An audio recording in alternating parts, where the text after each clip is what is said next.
Hello, hello, hello, hello, listeners.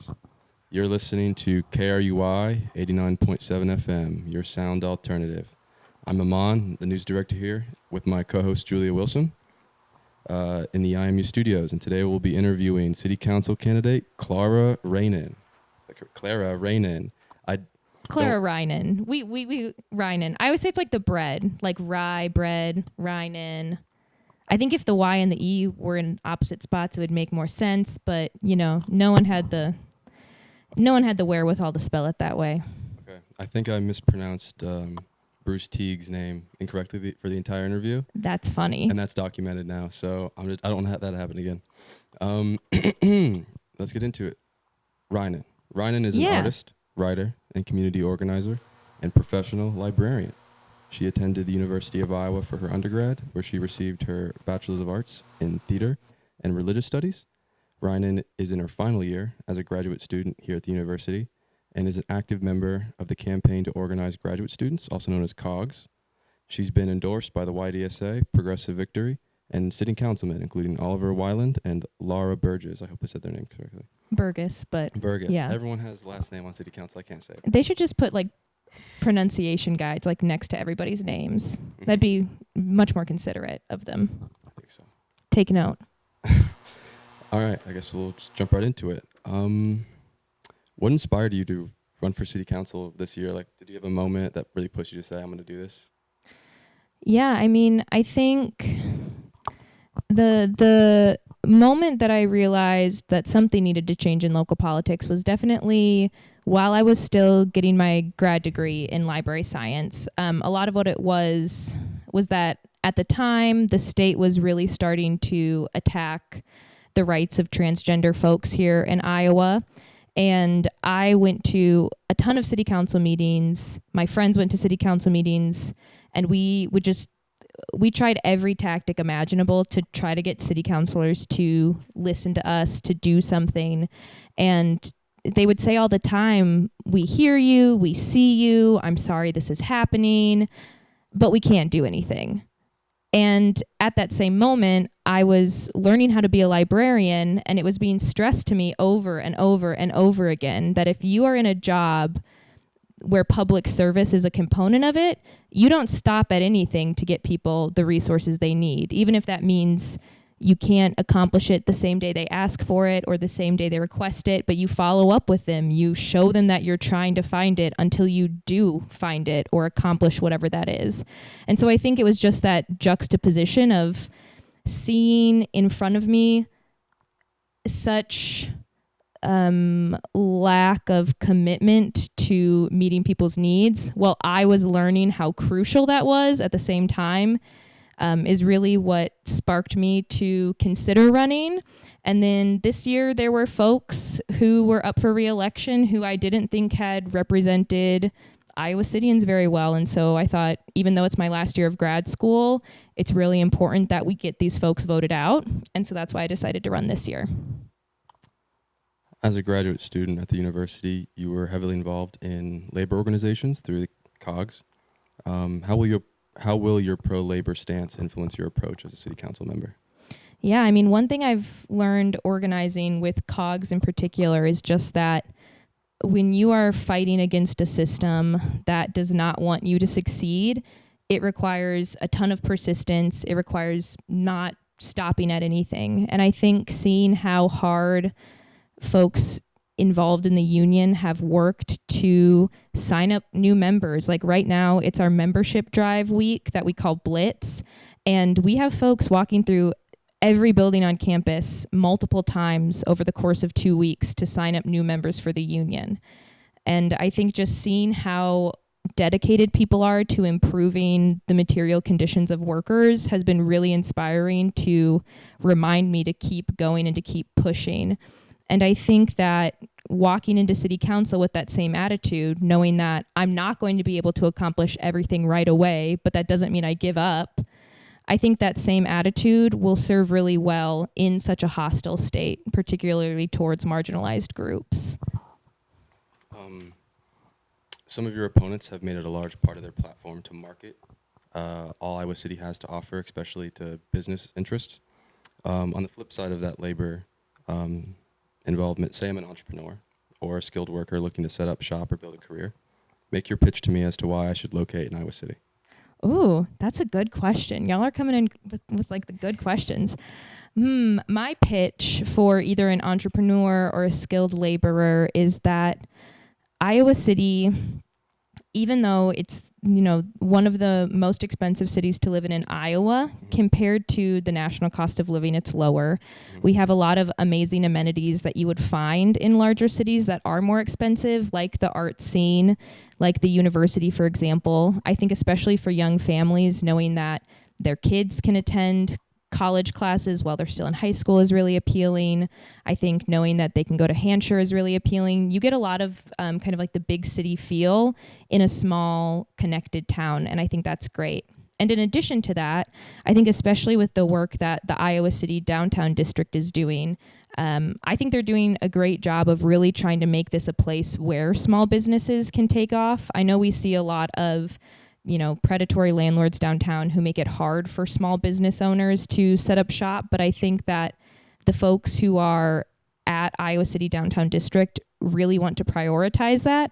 And so I think if you have city councilors who aren't already owning large companies or running large corporations, or owning multiple properties as landlords, I think you see more of that incentive to fight for small businesses rather than just allowing any business that will bring economic development. Speaking of economic development, technology, data centers, and AI infrastructure have been emerging issues across the Midwest and municipalities. A piece mentioned you want to AI-proof Iowa City. What does AI-proofing mean for you? AI-proofing means a few different things. I think you can kind of approach it from two angles. There's that infrastructure side, like you were talking about, and then there's the practical, technical application side. So from that infrastructure point, making sure that we're not building data centers here in Iowa City. It would be really horrible for the water quality. Even though there aren't any data centers near us, there have been studies to show that prices of electric bills have been going up across the nation due to the proliferation of data centers. And so I think if we want to keep the cost of living down in Iowa City, we have to make sure that our utility bills are staying as low as possible. And we need to protect our water quality. And I am really proud that even though I haven't been elected yet, the Johnson County Board of Supervisors agreed kind of informally in a work session to put a moratorium on building data centers in unincorporated Johnson County. And so that means that if somebody is on city council, myself, who would really prioritize that, I think it'd be possible to make sure that there are no data centers being built in Johnson County.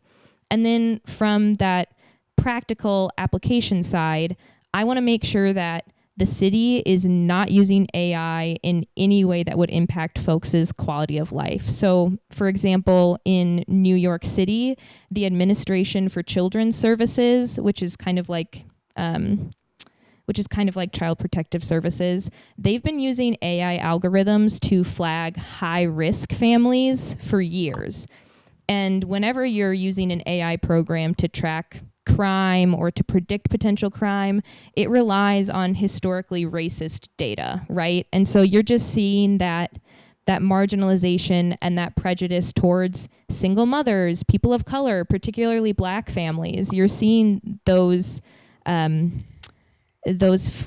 incidences happen at really disproportionate rates. And so I think it's really important to protect people from the harmful effects of AI, which includes surveillance and a whole host of other things.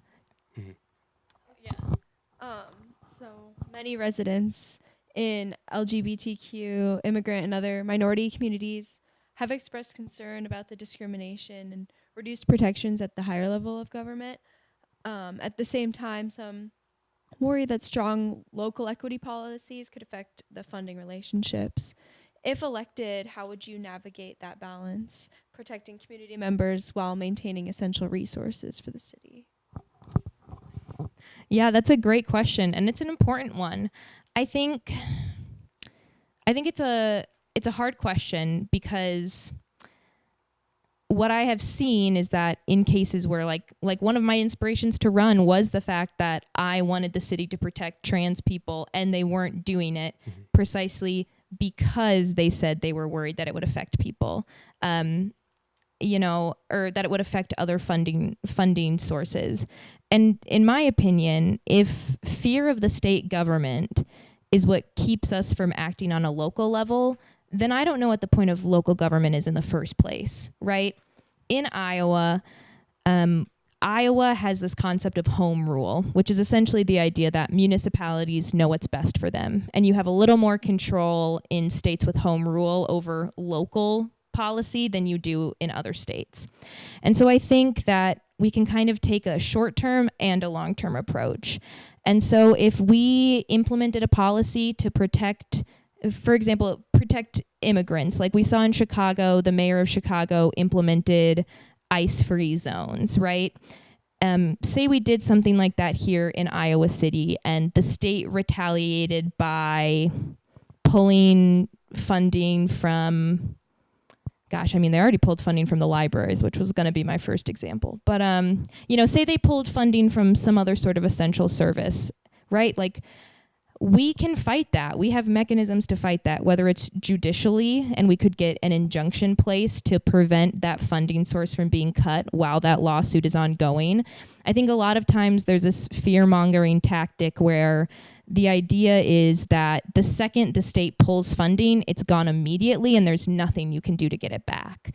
But a lot of times, like similarly to what we're seeing with the State Historical Society location here in Iowa City, a lawsuit can put a hold, it can put a pause on whatever that retaliation or that retaliatory act would be. So if the state tried to pull funding and Iowa City fought back with a lawsuit or with some other type of legal action, we could halt that while that lawsuit was taking place. And I always think, there is no cost too great to protect people. And if that means that, we have to put in extra time and work as a city council, I'm okay with that because I know what I'm getting myself into by saying I want to be on city council. And I want to be on city council because I want to keep people safe and I want to make people feel like they are safe in our community and can belong here without feeling like they have to look over their shoulder every 10 seconds for an ICE agent. And so if that means I'm sacrificing my own time, I'm fine with that. Like, I'm a cisgender white lady, I'm chilling. I'm ready to put in the time. It's literally the least I can do. Mm-hmm. We'll keep on themes with funding. Between the end of the American Rescue Plan, state limits on municipalities' taxation, and broader economic uncertainty, Iowa City's fiscal stability is under pressure. The council has proposed the local option sales tax, or LOST, which voters will decide on this November. Do you support this proposal? And if it passes, how would you prioritize the new revenue, especially that half is marked, I think, immediately for property tax relief? Yeah, that's a great question and something I've been hoping more folks would start asking because every city council candidate, the incumbents and the challengers, we're all in favor of the LOST measure. On its face, that would not be my first route to tax folks, right? Like, it's a regressive tax form. I would rather raise taxes on wealthy individuals. We can't do that here, right? So the LOST is kind of the next best thing. And I think because everybody is in favor of it, it is important to ask what we would do with it. So of course, there's that 50% that's earmarked that we can't touch. And admittedly, this was a really inspiring answer from Amy Hospodarsky, who's running for District B. She mentioned during the League of Women Voters Forum that she wants to think of all of those funds as additive. So not like we're getting this money, which means we can reallocate the money we previously set aside for something else. The way she phrased it was she wants to keep the money that's already going towards those causes and essentially add that lost sales tax revenue on top of it. And I completely agree with that. And so some of the first things I would prioritize are making sure we're using the money that's set aside for affordable housing to adopt a housing first approach, very similar to Oliver Weiland, who's on council already.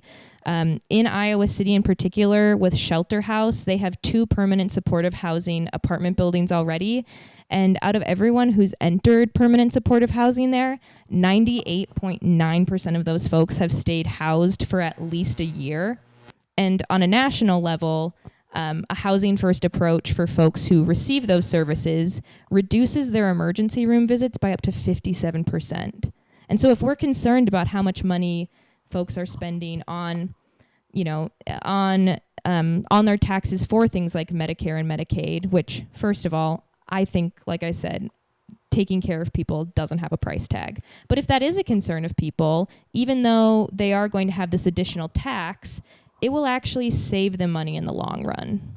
Mm-hmm.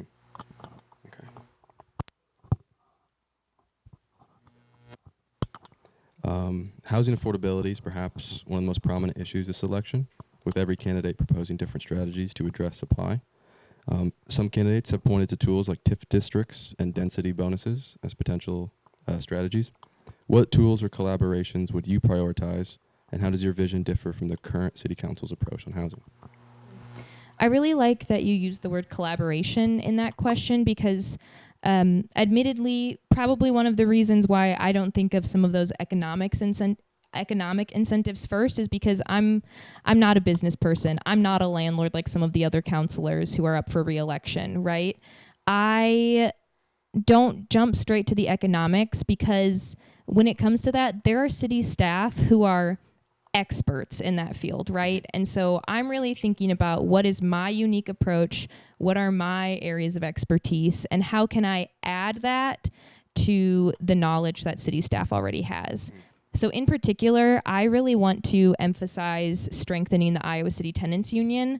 I'm a very vocal proponent of unionizing, whether it's tenants or a workplace. I think that there are so many landlords in Iowa City who are completely out of control and run unchecked. And that's incredibly unfair, not just to college students, but to folks who live in senior housing. I've heard from a lot of folks in senior housing that it is completely unaffordable and landlords don't feel like they have to take care of any issues. And so if I was on city council, I would want everyone to know that there's a Iowa City Tenants Union. And if folks did decide, hey, this landlord has been pulling... Can I swear on this or not? I won't. 10 p.m. I won't. Okay. That's a good reminder. If people decided to rent strike, great, right? I would do everything I could to direct Iowa City Police Department not to enforce evictions, to make sure that we are protecting renters who are doing what they need to do to organize and collectively bargain against their landlords who are exploiting them for profit. And aside from that, on a slightly lighter note, I would like to see every single apartment building in Iowa City have a community bulletin board within like 10 feet of the mailboxes. I think that's such an easy way to get news out. Imagine if every apartment building in Iowa City had flyers for the Iowa City Tenants Union and flyers for the community food bank and for the for the University of Iowa food bank, right? Like we could build so much more community if we just made every landlord buy a, $20 bulletin board and hang it up. It's such an easy and low cost way to allow renters to have more agency and autonomy. I hope this doesn't violate my journalistic integrity, but when I came to this university, I really appreciated all the community flyers all over like the walls and stuff. Next time? Oh, sorry. We have to share. You've stated that public safety is more than just policing. In what ways is our current system falling short, and how would you expand? Yeah, that's a great question. I think we are not doing ourselves any favors by having on Iowa City's organizational chart a police department instead of a public safety department. Regardless of what my own feelings are about police, honestly, not a fan of police. Police personally make me feel more unsafe than protected, and I think that's due to a lot of experiences I've had with police where I've seen them brutalize my friends during protests. Regardless of that, though, there are, lots of community members who think that the police are a vital part of our community. And in some circumstances, they do reduce violent crime through investigations, prevention, that sort of stuff. And so I think for me, first things first, super easy switch. Let's not call it a police department. Let's call it a Department of Public Safety, right? Because that already expands our definition beyond policing alone. And as far as the Iowa City Police Department goes, they are making steps in the right direction. I have to give them credit for that, right? They have a community outreach department. They have a downtown community liaison. It would be my personal preference, and I plan to push very hard for this, that if that community liaison remains an appointed police officer, I do not want them to be armed when they are performing their duties as a community liaison. Why are they in the first place if they're a community liaison, right? I was really surprised when I learned that they were armed when they were in those duties. I would personally prefer to see it be somebody through, community crisis services, for example, or another local community-based service rather than the police department. But in addition to that, I think when we think about safety, we know that, for example, housing folks, like a housing first approach, reduces crime because keeping people housed is keeping people safe.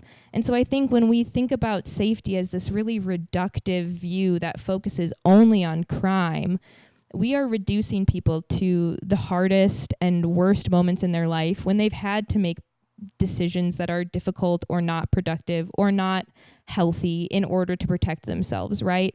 Like, I have met folks who are unhoused who will commit petty crimes simply to be arrested so they have somewhere warm to sleep that night.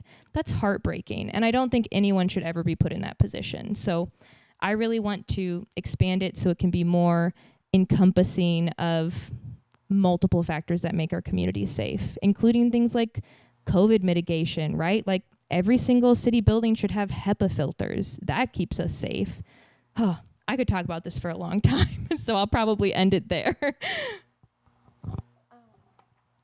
Earlier this month, the Johnson County Sheriff withdrew from plans for a shared jail and law enforcement facility.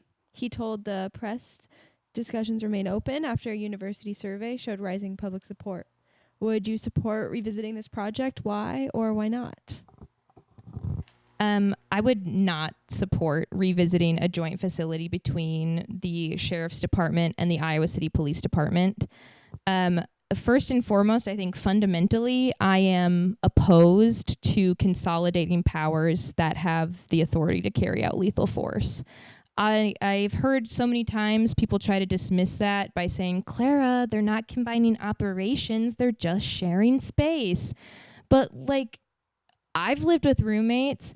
I feel like it takes 2 months before you start picking up the speech patterns of your roommates. Even my students who I teach, I'm picking up the Gen Z slang they use every day. And I don't even know what half of it means. It's just wormed its way into my vocabulary. And so I think even if we're not combining operations, we would still see the culture from the Sheriff's Department rub off on Iowa City police officers. And like I said, as hesitant as I am to say that a police force is doing something right, the Iowa City Police Department is the least bad police force in the area. And I want to keep it that way. And so I think that giving the Iowa City Police Department their own space is a much better way for them to pursue their goals for community investment separately from the sheriff's office. Additionally, aside from that Iowa City component, I think the numbers of beds that they're asking for in the jail is just completely unreasonable. I don't know why they think we need 140 beds. I don't know why they think we need 120 beds, right? Crime rates in Johnson County are going down. And even though you'll hear time and time and time again that it's more expensive to move folks out of the county to house them in other jails, it's not, because that cost that you see includes the cost of staffing. So it's a really misleading number. Granted, it is much harder for folks to visit their family members and their loved ones if they're housed in a different county. But I would say let's take that $100 million we're willing to invest in another jail and use that towards diversion programs. Let's use that towards housing first. Let's use that towards things that actually reduce crime in a sustainable way. Mm-hmm. Just a few more questions here. Climate action is a major piece of Iowa City's strategic plan in the coming years. Which local initiatives do you think have worked well so far? And where could the city improve? Yeah, I mean, not to toot my own horn, but I think if the city wants to improve, making sure data centers aren't being built here is a great first step. Mm-hmm. I also think that in a roundabout way, shifting from a private approach to utilities through a private company like Mid-American, shifting to a public utilities model would actually give us a lot more control. There was a question at the League of Women Voters Forum about why so much of the climate action plan for Iowa City revolves around Mid-American energy instead of Iowa City's efforts. And that's because that's who provides the utilities for folks who live here in Iowa City. And if we were a public utilities provider, I think that would also give us a lot more grant opportunities to provide grants for things like installing geothermal in your homes or installing new windows. For example, something like that, like installing new windows, the city already does have grants for that. So I think in that sense, the city is doing that really well. If anything, I think we could beef up that communications department. And I've heard from a lot of city workers that there's a lot of redundancy within City Hall, which is just because Iowa City has grown fast and technology has changed rapidly. And so if we really focus on making sure that City Hall is working efficiently and without redundancy, that will free up so much time for folks who have worked at City Hall for a long time to bring in new initiatives that are exciting. Potentially a Reynen version of Doge. Oh my God. Okay. Just like what's like. You're not the first person to say that either, which is why it's so funny. Just like two more here. What does a thriving Iowa City look like to you in 5 to 10 years? What are the key hallmarks you'd like to see as a result of your time if you're elected? Yeah, I think a thriving Iowa City is an Iowa City where every community member knows how to get involved, how to access the resources that they need, and how to go about using those resources. So there was a Hawk the Vote forum the other night, and there was a really great question from a student about success. Like, how would you define success? And for me, it really is that piece of everybody in Iowa City should know what initiatives are going on and how to access them. And if that means that, like, I don't think I'm successful as a city councilor because only 97% of folks know what's happening instead of 100%, like, I'm fine with not saying I'm successful if that's the case, like, whatever I can do to put us in a position to move forward is what I want to do. Like, ultimately, I want to know that Iowa City is a place where I could raise my own kids, where I could have a family and make sure that they're safe. I want to do that. And so a thriving Iowa City to me would be an Iowa City where bus services are not limited to the weekdays and Saturdays, right? I want bus services every day of the week, overnight buses, continued fare free.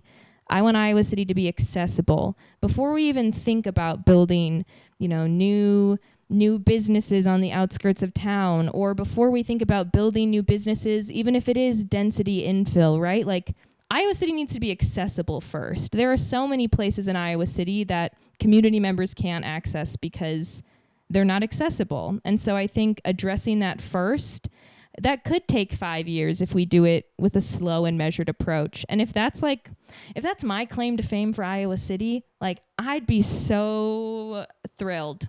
I almost threw in an F-bomb there. That's how thrilled I'd be. I had to stop myself. Finally, where can listeners go if they want to learn more about your campaign? And are there any upcoming events you'd like to shout out? Great question. If folks want to learn more about my campaign, they can go to my website, which is claraforiowacity.com. They can also check out my Instagram, which is, oh God, I should know what it is off the top of my head. I think my Instagram is just Clara for Iowa City because no one wants to go to an Instagram with a super long handle. Yeah, Clara for Iowa City is my Instagram. Wait, Clara for Iowa City is my website too. My last name's not in there if I said it. I've gotten way too used to introducing myself with my last name, which I never had to do until I ran for city council. So claraforiowacity.com, Clara for Iowa City on Instagram. Upcoming events, this Saturday, which is the 1st of November, from 11:30 to 1 p.m., myself, Amy Hospodarsky, and Travis Terrell, who's running for Iowa's 1st Congressional District, will all be at Kitty Corner Social Lounge downtown, where we'll all be speaking to community members before sending ourselves and our volunteers out on a last door knocking push. So if folks want to door knock for me this last weekend, that'd be awesome.